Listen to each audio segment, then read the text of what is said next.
ได้แกงอย่าป้าผู้สาวว่านี่คืองามแต่โอ้แกงทำไมจะซื้อจะได้คืองามแท้พี่น้องผู้สาวละเอาสิเอาแกงหน่อไม้ไปแบ่งเพื่อนบ้านเนาะ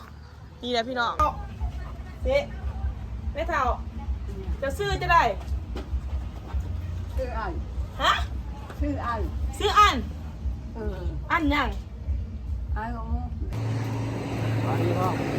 สบายดีโอ้ว้าวเอิร์กแล้วพี่น้องโอเคปุ๊บได้สิเป็นยังตาสบายดีเอ้ยเห็นยังนี่ฮะเกิดฮะเห็นยังไม่ใหญ่ฮะโอ้นั่งเด่นอันนั้นบ้านนี่ยังนี่รักเศร้าห่ะอ๋อไปบอกไปหลอกว่ะไม่ได้บอกว่าเขาจะมาเขาประเด็นโป๊บได้ถือเมียเขาไม่ตายแล้วมึงฮะ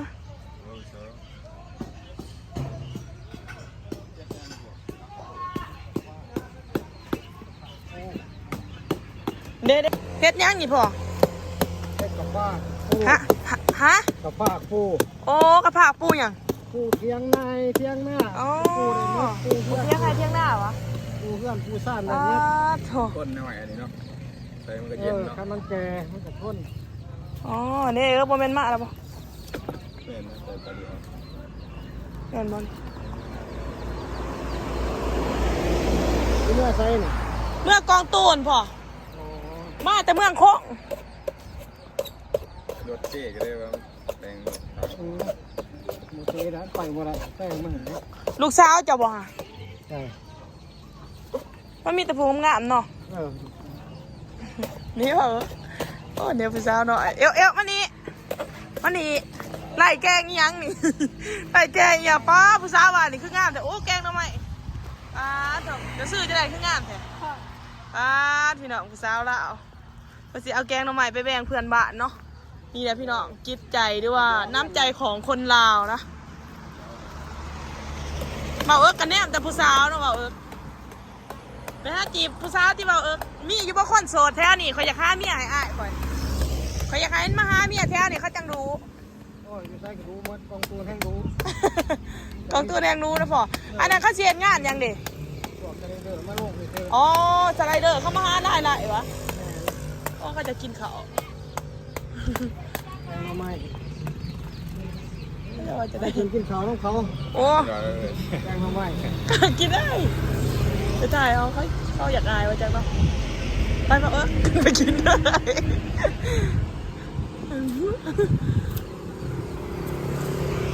นี่เราว้าวกันรอเลยว้าวโอ้เสี้ยนขนาดนะพอปุยามันบาดมือวะระวังเอานี่แหละโอ้เก่งไทยเนาะ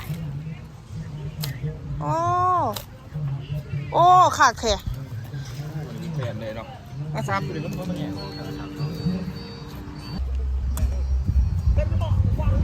ผู้บ่าวรักสหะ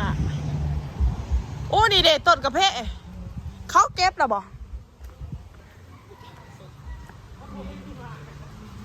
โอ้นี่ดิต้นกระเพาะพี่น้องคือว่ามีหมามันไปใส่นี่พี่น้องหมากกระเพาะนี่พวกเตะต่อ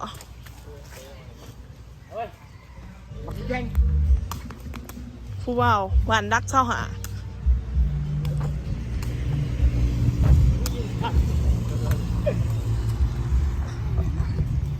ไปเรื่องน้องตาเชียร์ไปเบิ่งๆนั่นเนาะเพราะเขามีกิจกรรมเพราะว่าเขามาลงจ๊ะเอาตายแล้วไอ้กูเอาได้เขาจะแปลงโดนแปะมาเนาะสบายดีพ่อเฒ่าไม่เฒ่าสบายดีนี่ไตคล้ายอยู่บ่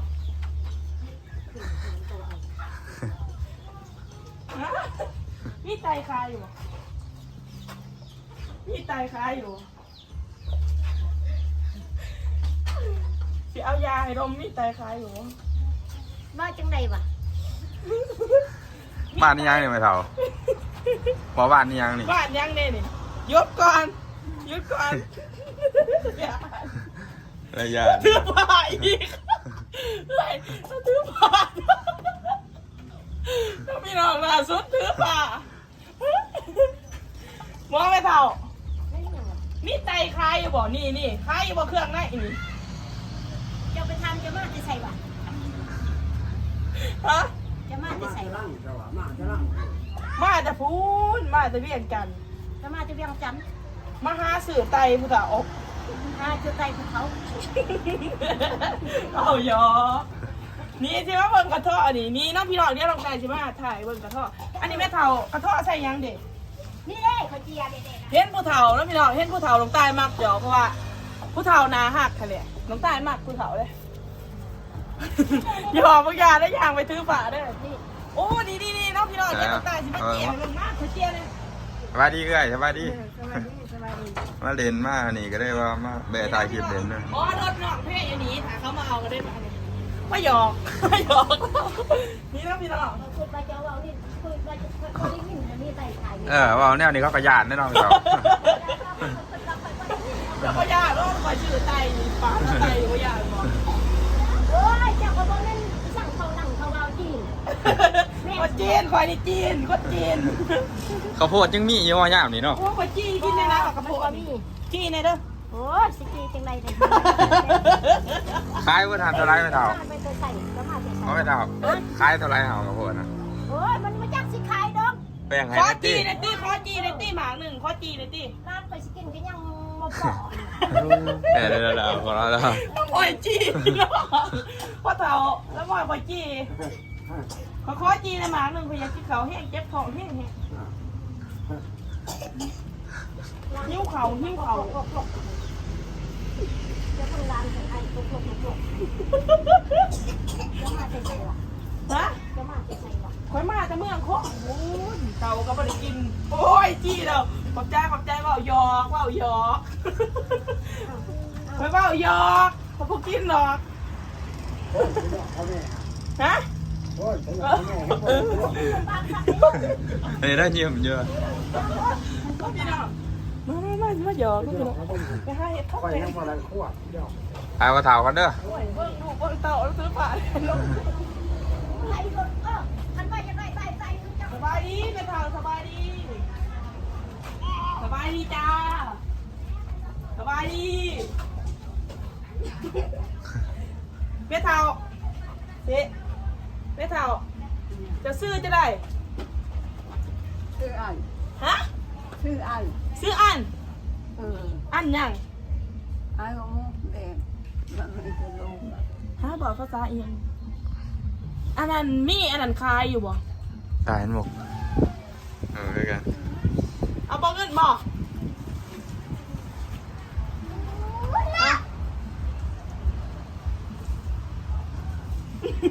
เอาจะยานบ่จะยานเขาเห็นยังเอาไปซื้อเอา แค่คือกิน เอา เราบอกภาษาลาวไหนอยู่บ่ไม่เท่าจะบอกภาษาลาวไหนอยู่บ่ เอา ใจกับใจ แล้วบอกบ่ได้แล้วบอกเข้าใจหรอก ใจเพิ่ม ปัญญานักพี่น้องโอ้ยเขาเจ้าหยานเบิ้งเอาละไปสิเอาเงินเอาสิเอาเงินให้กินขนม อย่านิดหน่อยเดียวนี่อย่าพี่น้องเนาะเดี๋ยว บ่ มัน ยาก จะ ด เขี อย ก น บ่ ใช่ ยาก ไหม ดอกเอาเงินนี่สิเอาเงินให้กินขนมนี่บ่ใหญ่ เขาเป็นอยู่บ่คอยยังทำเราว่าเป็น บ่ เขาบอกว่าเป็น บ่เป็นหรอก เอา ค่าซักผ้าเอาค่าซักผ้าบ่เป็นแล้วบ่เป็นแล้วเอาเด็กน้อยบ่ต้องยากไปซื้อนมเอาดูเอาเอาเน่เอาแล้ว เห็นบ่ใช้ฮุกเราหัดเขาบ่งออก ขอข้อละทัด ออกสารพัดออก ออกโทรทัศน์ออกโทรทัศน์ บ่ได้ขวดคนป้าเป็นนะป้าบ่ซื้อขวด อันนี้ ขอบใจร้ายมาเท่า โอ้พันยาน้ำพี่น้องพันยาน้องตายว่าต้องยา พี่น้องมันยังไงบ้านคืออันเนาะอยู่บ้าน บ้านนักเสาหาเนาะ เอา เอามาตะลงใต้แล้วพาไปสัมผัส อ้าวพี่ฝ่ายเนาะพยาบาลเลยพยาบาลเนี่ยถือตะผ่าเลยไม่เท่าเอาเงินซื้อยาสูบ เอาแล้วให้มันไปทำไม่เท่าสิเขาไปจักได้เงิน เท่าไรฮะไม่เท่า ถ้าคนหายเด้อ เท่าไรฮะ ซื้อไต่ นับเพิ่งหาเท่าไรฮะ นี่บ่ตากระบ่หูไปจะนี่จะไปสั่ง เดี๋ยว ใบ จัดเงิน บ่จ้างเงินอันนี้ใบ5,000 บ่ อันนี้ใบละ1,000อันนี้ใบ2ใบ1,000 จบบ่จบราคาไต่บ่ ไปพี่น้องว่าสิ จบราคาไต่บ่ เอ้ย เมายอกินซื้อไม่เท่า ขอบใจขอบใจ เลย ขอบใจส่งมา สัมผัสได้ว่าสัมผัสยักษ์อัน เรียกผู้สาวเอาเอ็นลงมาหายเถิง นักสหาไม่ทราบอันนั้นบอกภาษาอย่างนี้ รู้จักเลยภาษาเราเองบ่คำสั่งสั่งลึงสั่งเด้เรามาตะไคร้เลยว่า โอ้เขาอยากอัน ญาติเราบ่เคยกับคนเลย อยู่บ้านอันนี้นี่เขาจะเห็นอีหยังง่ายอีหยังเป็นอาชีพ นั่นแหละนั่นแหละเหตุการณ์สั่งคิดย่างไปนี่แหละรับจ้าง ค่าสัมผัส ขอบใจ หายโบราณดอกรถกระเพาะคือกัน โอเคเดี๋ยวไปกันเด้อเด้อ ขอบใจขอบใจอันนี้แม่นนะแม่นวะ บ่ซื้อดอกไต้หันน้อยโพด โอ้บรรยากาศพี่น้อง